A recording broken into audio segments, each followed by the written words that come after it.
Image inhabituelle, un avocat assis à la place de l'accusé. Poursuivi pour ses critiques du régime sur Internet, Pu Zheqiang encourait jusqu'à 8 ans de prison. Il est finalement condamné à 3 ans avec sursis. Le célèbre défenseur des droits de l'homme devrait donc pouvoir sortir de la cellule où il était détenu depuis 1 an et demi déjà. Objectivement, c'est mieux que ce que nous craignons. Et j'espère qu'il ne va pas passer un jour de plus en détention.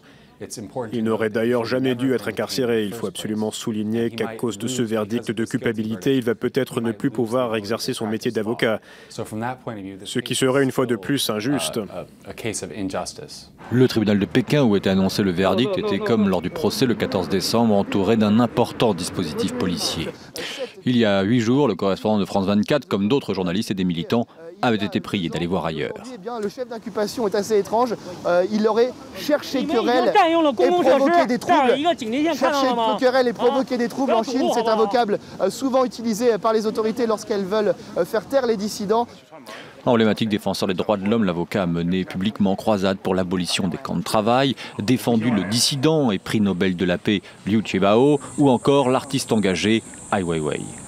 Récemment, Pu Zheqiang avait dénoncé les dérives de la lutte anticorruption, l'un des piliers de la politique du président Xi Jinping. Pour les défenseurs des droits de l'homme et pour les Occidentaux, même si le jugement a été plus clément qu'attendu, le procès de Pu Zheqiang reflète le renforcement de la politique de répression auquel on assiste en Chine.